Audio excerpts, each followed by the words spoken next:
guess this brings me still back to the question of whether if they had tried to just do full cancellation at the beginning of or in the middle of the emergency. I say in the middle only because, Biden wasn't there at the beginning of the emergency. Would that have made a difference in terms of the legal argument? Well, first of all, yeah, I think it may have. We're not. That's not where we are now. But right. Well, I'm only asking, and this isn't your area, but I'm asking because I'm thinking about the political question. And the next interview I do with Ro Khanna or whatever other progressive congressperson is willing to come on the show is, was anybody thinking about this, and why weren't you pushing for full debt cancellation when we here on the left have been clamoring about this since the dawn of the era? Yeah, but go ahead, please. Frankly, there are a few points to make. Ro Khanna is a friend of mine from law school. We started. Oh, really? We were together in class, and he's wonderful. I love Ro. You gotta poke Ro for us, Jed, because we appreciate it. So let me say, there's a lot to say about this. Is as much about politics as it is about policy, to be honest with you, right? I mean, but let me talk about the law first, and then we can also talk about the politics second. The issue is with this pretext point is that the further you get away from COVID, the further you get away from the COVID being the real reason, and then the real reason being structural. And once the program is announced to be so sweeping, it actually relates to that structural point. It's no longer about COVID anymore, right? So I'll give you one reason why conservative lawyers will have an easy time making this argument about pretext. Joe Biden's speech himself on the week that the policy was announced, his speech is rightly he talks about the long-term problems of tuition in America. And only once there's one throwaway line about, hey, the Biden administration, our administration has dealt with COVID in this way, and we're going to also deal with this problem. That's the but the rest of the speech was right. The rest of the speech was right about the social problem. If I'm a lawyer who is going to litigate. If I'm if I'm working with Ted Cruz, I'm collecting all of the speeches that Biden and other Democrats have given about the problem of education finance. And that's the real reason. And Briahna, you may remember the case about the census it's called New York versus the Department of Commerce. And Roberts was leaning with the conservatives to allow the census to include the Trump administration and his Commerce Department to ask people their citizenship. Now, we all knew what the real reason for that was. But the the Trump administration made all kinds of pretextual bad faith on the bad faith. It's good we're talking about bad faith because the Trump administration made bad faith arguments about, it's another podcast that jokes always about, it was going to help us enforce the Voting Rights Act. I mean, no one bought that, but that's what they put on paper. And then it gets to the Roberts court, and then it turns out it's clear Roberts is going to vote with the 5 justices to allow it. And the estranged daughter of the architect of this policy finds after the architect dies, this Republican activist, she goes into the hard drive and finds emails that say the reason to ask citizenship is shockingly because it will diminish the amount of Latinos and Latinas who are going to answer the question, and it will water down Democratic votes. Yeah. And then when this came out in the middle of litigation, like in the middle of the Supreme Court, deliberation, this came out.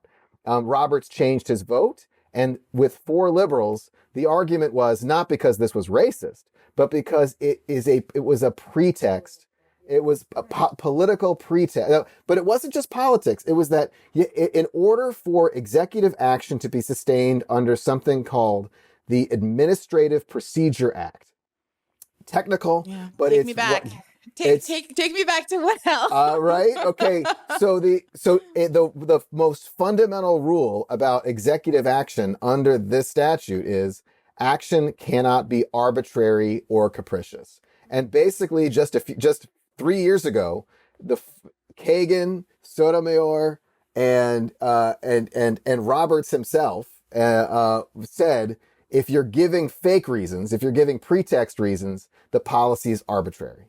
So I'm not just worried, Briahna, that this could lose the 6 conservatives on the court. I'm frankly worried that when Kagan gets this, it doesn't pass the smell test. Right. So that's That's one problem. Let me say, by the way, wasn't this the same thing that happened with the Muslim ban that they decided there were too many Trump speeches where he was basically like Muslim, Muslim, Muslim. I want to keep the Muslims out. And that's why it should have been five. That's why the Supreme Court should have struck down the Muslim ban, because they redid it. So Muslim ban 1.0, in the week after Trump's inauguration, when it was only Muslim countries. And Trump had said, I, Donald J. Trump, am calling for a complete and total shutdown of any Muslims coming into the country until we can figure out what the hell is going on. Like that was evidence A about what the real reason was, and it was religious discrimination. But they were able to find a loophole, or they were able to skirt around that problem by changing around the policy until it was Muslim ban 3.0, because they threw North Korea in there, right? I mean, and that wasn't perceived as a pretext? Where there's a legal will, there's a legal way, and that's what I'm worried about, because it's a terrible Trump versus Hawaii that upheld the Muslim ban was an embarrassment. I wrote a piece in Slate calling it the new Korematsu, meaning it's not quite the same thing as a Japanese internment, but essentially that kind of discrimination was obvious, egregious, and an embarrassment for the Supreme Court. But it shows you that there were the liberals, Kagan included, said, hey, we know what the real reason was. It's going to be awfully hard for Kagan to have, voted one way about the Muslim ban pretext and about the census question pretext.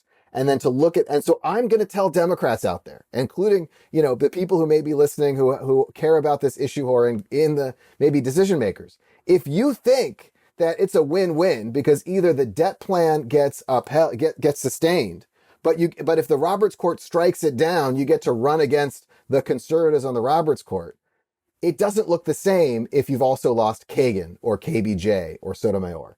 And I actually think there's a chance that if this gets to the Roberts Court, it could lose 9-0 on this basis. Okay. All right. So, I want to maybe move to the fix, but unless there's some other aspect of this, because I know in your article there is one just briefly, please. I have to just mention how the Roberts Court struck down in this administration, even with real arguments, even when the real reason was COVID. The Biden administration announced the eviction moratorium, and also had a vaccine or test mandate. And the Roberts Court struck down both 6-3 on the basis of there's something called the major question doctrine. And just without going into too much detail, the major question doctrine says when it's a big deal, like an eviction moratorium, a vaccine or test mandate, or here waiving the principle of debt that gets into hundreds of billions of dollars, it's not enough to find a word in a statute. This is where it's the textualism of Scalia doesn't actually extend to these kinds of cases. It's not enough to say there's the word emergency and this is an emergency.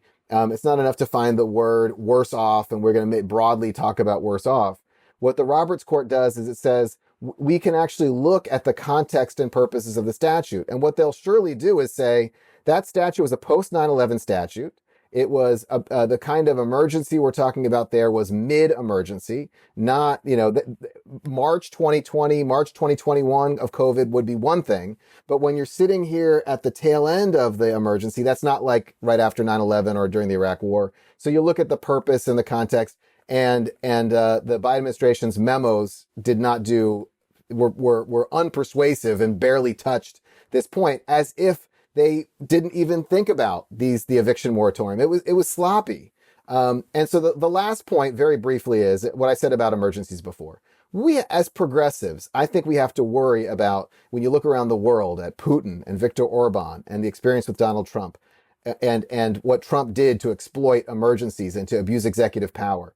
I think we need to make sure that we walk the walk and we talk the talk. That it's important as a matter of the rule of law and constitutions and democracy, that the Biden administration makes sure it crosses its T's and dots its I's and is not abusing executive power, because the next time around, whether it's President Trump or President Cruz, they will cite what Democrats have been doing, which is frankly years and years of doing similar things, right? And so the problem is that Congress is broken.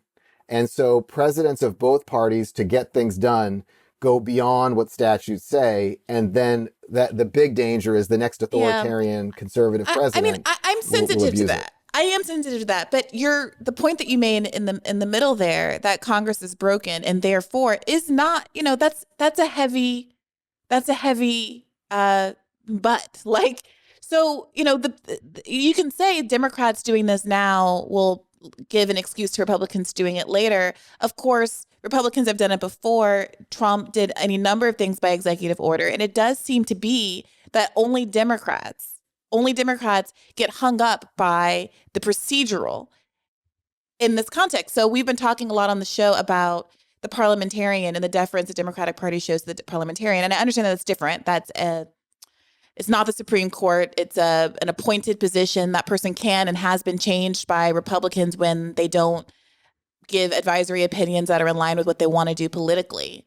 And it is frustrating to see that the Democrats don't just do that in order to pass the things that they want and that are good for people. I understand this is a somewhat different context because ultimately, if they cannot control what the Supreme Court, which is conservative, is going to do. And to your point, even the liberal justices might not think passes the smell test. But still, it is frustrating that the I don't know, the abuses of executive power only go one way. Now, look, but the real question. Go ahead, please. Sorry. No, you go ahead. Well, I do want to point out that the Roberts Court. I mean, we're just talking about the Muslim ban and how the Roberts Court is grossly inconsistent on questions of religious liberty. It depends upon whose religious liberty. When it's Christian religious liberty, it's one thing. If it's Muslims, it's something. It's like the First Amendment is the Christian First Amendment. So completely right. At the same time, the Roberts Court, Roberts himself with the four liberals, stopped Trump from rescinding DACA. Preserve DACA procedurally and save DACA, and also struck down the census question. So Roberts himself, and now, he's just a fourth vote, but he's got his wingman Kavanaugh, I think there is some grain of hope that after after overturning Roe v. Wade, Roberts wants to preserve this idea of the Supreme Court as an institution. And there is a track record of stopping some of the worst abuses, and lower court judges did stop the family separation, the egregious family separation policy. So Jen, did you read that long New Yorker piece about Alito? A colleague went into detail. A colleague read it, and look, totally. Okay, it's worth a read. I read it on the plane. I only buy magazines when I'm on a plane, so I was in Cleveland over the weekend, and holy smokes! When you read that article, it reads like, like I'm the captain now, but it's Alito talking about the Supreme Court. And it paints a picture of a man who was perceived to be moderate and he's your good old conservative textualist, not a big deal. He's a reasonable man. He's not an ideologue. He's not out there like Thomas Clarence, married to an architect of 1/6. Like none of that is his bag, until this article paints a portrait of someone who's changed dramatically over the years, that he's gotten more bold, that he's been making these snarky comments at public speeches, that he's very, very openly been going to like these political venues and saying and making jokes about the overturning of Dobbs, and that he is demonstrating a kind of like personality change, like a sort of a nastiness that people who knew him and liked him since he was in law school are actually quite surprised by. And this idea that there is not a kind of a rightward shift, that these people haven't been emboldened by the Trump era and the current composition of the court. I don't know, like it to the extent that there was a Roberts who was this reasonable guy before, I don't know that he's the captain anymore. Oh, I mean, what do you make of that? And don't get me wrong, I don't think that Roberts has a clear or fair jurisprudence. His record on voting rights is, there's a lot I could say about about Chief Justice Roberts' voting record, but I think it's clear at this moment that he did not sign on to the Alito opinion in Dobbs, and so that surprised me a little bit. But it did tell us that there are a couple of votes in play among the conservatives, right? There are no real progressives on the Supreme Court. There's a moderate wing of Kagan, Sotomayor. Maybe I would say so. Right now, Sotomayor is maybe the only progressive so that we know of on the court. You wouldn't right now. say KJB is in that camp? KBJ, we don't know yet. Sorry. You have to be very careful to get the job. You have to be very careful. So I'm hopeful. But I also think that she has, we don't know yet. But let's give her some time before I make any judgment. Just the fact of her being a public defender has given me more 100%. Hope. I am hopeful. But here's my concern is that, it's not a lost cause to think that Roberts and Kavanaugh, and maybe Amy Coney Barrett might vote for a solution. So Briahna, can I mention what I think the plan B or plan C? Please. So the chief thing is if they're going to stick with the 9/11 Act, if they're going to stick with the HEROES Act, it's not so hard to come up with a couple of questions that aren't, I'm not talking about live interviews about debt applicants having to wait in line outside, go to DC and meet with someone at the Department of Education. Just like, hey, we know that certain degrees and certain areas of employment were generally affected by COVID negatively. And so if you just fill out a one-page form, this is what I studied in college. This is what I got my degree in. This is the sector of the economy I work in. And you just fill in that form and you hand it in. And then the Department of Education can say, check this number of debtors, which will be a significant number of debtors, were worse off because of COVID, even 2.5 years later.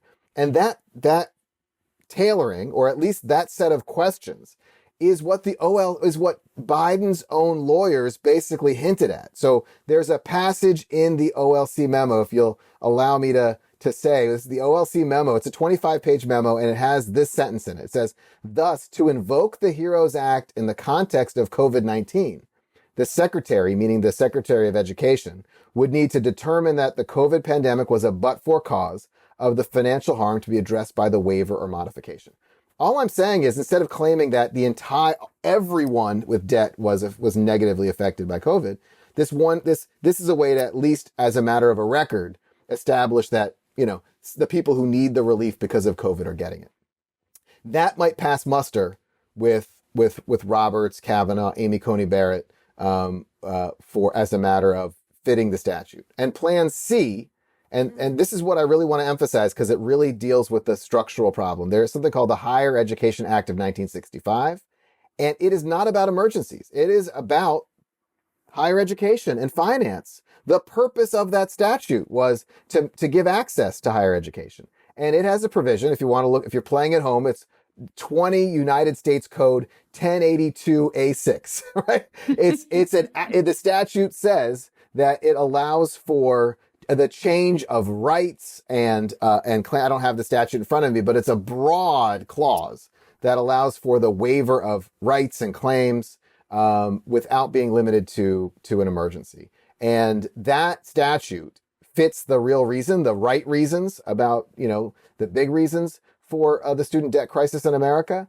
And because that statute had that broader purpose, you're more likely to pass the major question doctrine because the statute was about that major question. And it looks like, I would say, it's likelier to win as a matter of lining up the purposes of a statute and what the Biden administration is really trying to do. So I got to say, I'm not wild about the idea of what is already a narrow, means-tested program being winnowed further to apply to even a narrower band of the population. For the reasons we often articulate on the show about how means testing creates bureaucracy, it keeps people from actually accessing the program. If people have to make applications, which they already do under this version of Biden's plan, there are people who get left out, just like there are an enormous percentage of people who are eligible for all kinds of social programs today don't actually claim that benefit. And automatic programs that you automatically qualify for, like Social Security, are much more popular. They are much easier. They do a much better job of withstanding assault from conservatives in both parties who would like to chip away at those programs, et cetera. This posture is very confusing in some ways because the nature of the dialogue around student debt cancellation has been very different than this until now. The dialogue has been These are federal loans. These are federal grants. And if the federal government decides to no longer collect on that money, it has the possibility to do so. And it's difficult to understand why, it doesn't have suddenly there's this question of whether or not it has the authority to do so. Now, I understand that you're saying that in the context of a legal challenge, the authority granted under an executive order is what's really being interrogated here, and whether or not that initial granting of authority to the executive to do what it's planning to do is what's now under scrutiny, whether this falls within that category. But it is a little, when you've been told, like, it is confusing to suddenly be hearing this argument after we had, Bernie Sanders talking about 4-year full cancellation. You had Elizabeth Warren talking about $50,000. And you have had all of these moments. I understand that you're saying that it's a checkered record of what the Supreme Court has decided, but you have had multiple examples of people, including a lot of conservatives, successfully implementing executive orders that a liberal or progressive might see clearly as pretextual in nature. So what are people supposed to do with that then? Well, I think we also can learn from why this maybe happened, and then look forward about what could happen next. So I think the context is political.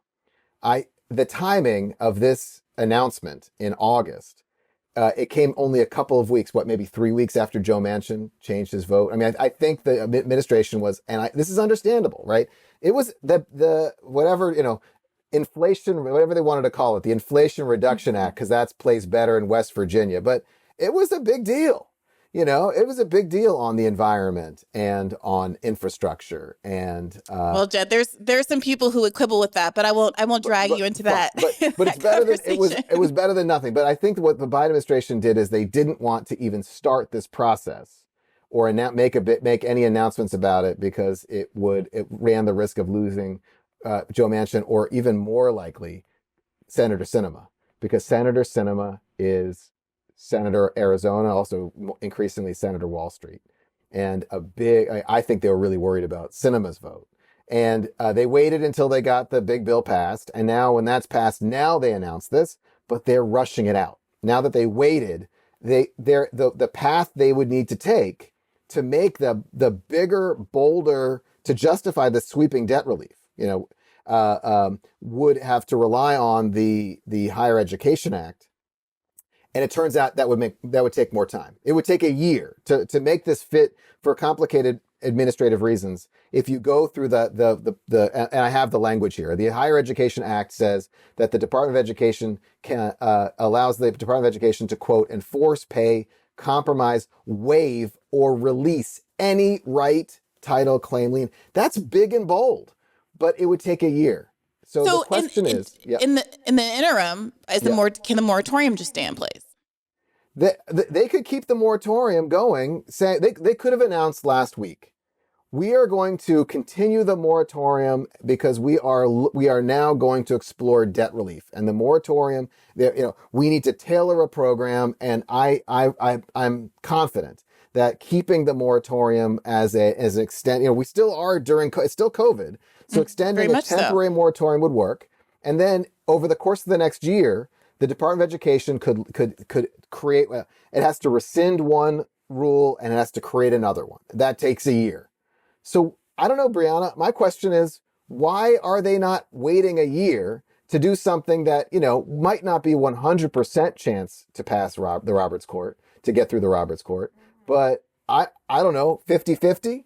Whereas the thing they're doing right now is going to lose? I mean, if they really want to get debt relief, why not take a year, extend a moratorium a year, and then dot their I's and cross their T's and deliver debt relief? I hate to say it, Briahna, I think they're more worried about making an announcement for November. Exactly, of course. So when you were saying earlier about, the political strategy behind this, and that it was, not wanting to spook Kristen Sinema, my thought was fully this timing has everything to do with midterms. And Absolutely. Frankly, some people who've been very skeptical, and I've appreciated their skepticism, have said, don't celebrate this news. It's actually not going to happen.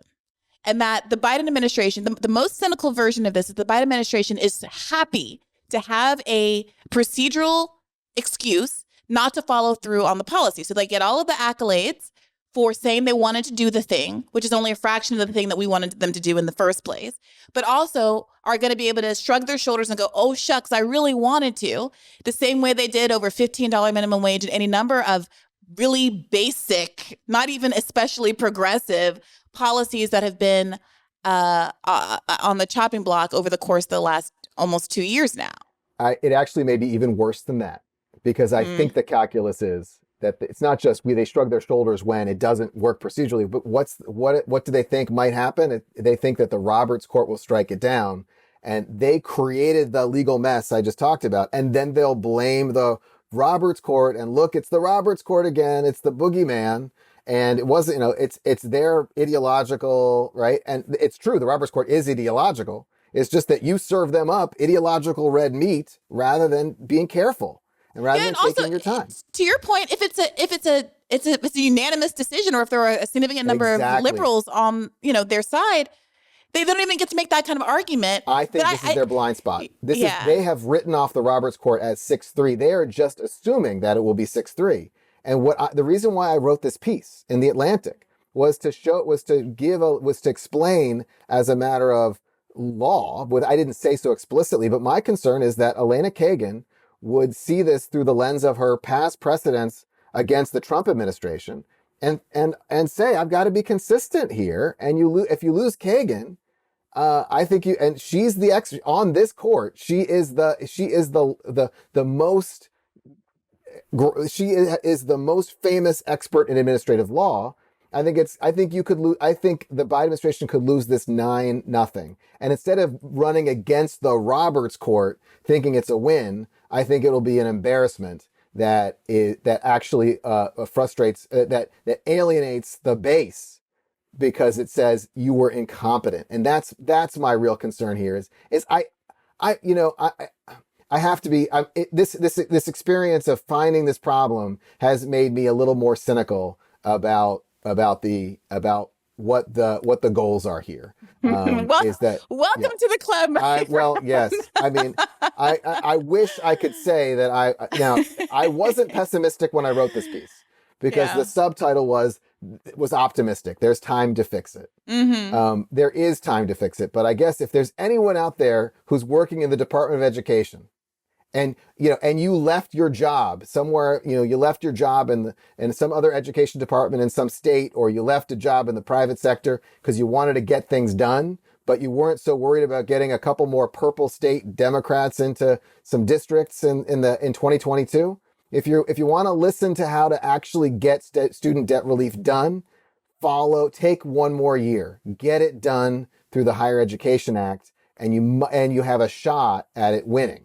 To be clear, the Higher Education Act would allow the full scope of the $10,000 to $20,000 and for everybody under 125, like the plan that Biden set out now. I mean, honestly, there's nothing in it that requires means testing. Or more.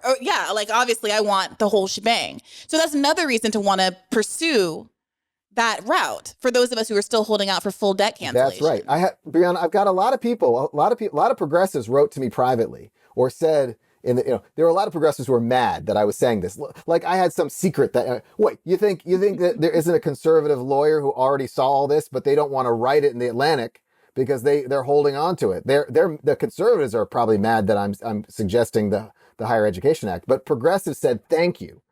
Thank you for just reminding everyone that there is a statute that is about this. It's not, and it's about structural change. I mean, one other thing I'm worried about here is that it's the Senator Manchin, Senator Sinema votes that they're worried about because they want to signal to Wall Street that we're not doing anything serious and broad here. This ticket is good for one pandemic ride and one pandemic ride only. Wall Street, don't worry, we're not coming after the structure here. And progressives say to me, thank you, because the Higher Education Act is what this is the act that allows us to take at least one step and more steps later towards fixing the problem of student debt in the country. Well, the other question that I had for you was, was this. As this is gonna take time to work its way through the courts. Is your belief that there would have to be some kind of injunction to prevent the policy from going into effect? Or will Biden be blocked by some other means from ever actualizing the program without there being a legal injunction? And if he's able to actually put it into effect and cancel people's loans before the case reaches the Supreme Court, what happens then to the people who've already had their debt canceled or people who have some kind of reliance interest on their loans being canceled? Yeah, I mean, for example, we just saw the FBI search just get blocked by a judge a Trump appointee in Florida. One of these parties that's claiming that they have standing can walk in whenever this program is finalized. They can't do it yet because the program hasn't been finalized. But once the program is announced, the specifics are worked out by the Department of Education. Then it's called forum shopping.